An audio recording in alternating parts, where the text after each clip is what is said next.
আসসালামু আলাইকুম। হিন্দু দাদাদের প্রতি আদাব, অন্যান্য জাতির প্রতি আন্তরিক শুভেচ্ছা। আশা করি সবাই ভালো আছেন। হঠাৎ ব্রেকিং নিউজ, তৌহিদ আফ্রিদি গ্রেপ্তার। তো আফ্রিদি গ্রেপ্তার মানে 20 জন কন্টেন্ট ক্রিয়েটরের জীবন বাঁচানো। 20 জন আজকে সন্ধ্যা 5টার থেকে এ পর্যন্ত আমি 20 জন কন্টেন্ট ক্রিয়েটরের সঙ্গে কথা বলে দেখছি, মেসেজ করে দেখছি, SMS দিয়ে দেখছি। এদের প্রতি অনেক জুলুম, অত্যাচার, নির্যাতন করছে। আচ্ছা, এগুলো ব্রেকিং নিউজ। আচ্ছা ভাই, নির্যাতন করছে। আচ্ছা, আজকে তৌহিদ আফ্রিদি গ্রেপ্তার। এতদিন আপনারা কইছিলেন? আপনি এতদিন কি ইন্দুরের গর্তের মধ্যে ছিলেন?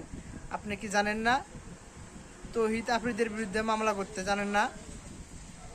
আচ্ছা ভাই, আপনি ভয়ে মামলা করেন নাই, এটা একটা ভালো কথা। মামলা করেন নাই, বেশ ভালো কথা। এই তৌহিদ আফ্রিদি সাইবার ক্রাইম ও অনলাইন প্ল্যাটফর্মে আমাদের অনেক প্রভাব, এই জন্য মামলা করেন নাই। আপনি ডিজিটাল নিরাপত্তা, ডিজিটাল আইনে তো না মামলা করতে পারতেন। আজকে তৌহিদ আফ্রিদি গ্রেপ্তার। আপনি সায়েম বের হয়েছেন, সায়েমরে মারছে, করছে, ডিবির কাজ জ্বলাই, ভালো কথা।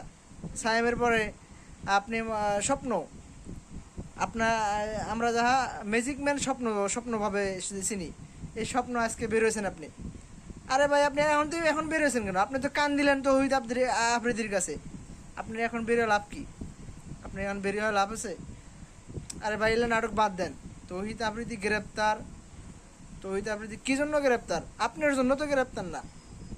আপনি কি মামলা করছেন? মামলা করছে কারা? মামলা ওর কি জন্য হয়েছে সেটা দেখেন। আর আপনি এসে এখন কান দিতেছেন তৌহিদ আফ্রিদি আমাকে মারছে, হোমওয়ার্ক করছে, সি করছে।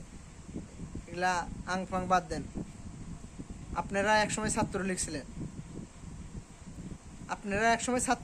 আপনারা একসময় রাজাকার ছিলেন।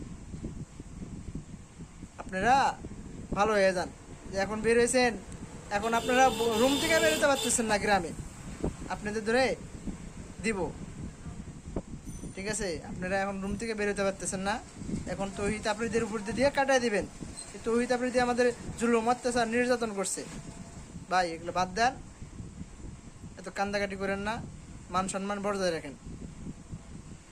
তৌহিদ আফ্রিদিতে ছিল একটা ক্রাইম, সাইবার ক্রাইম।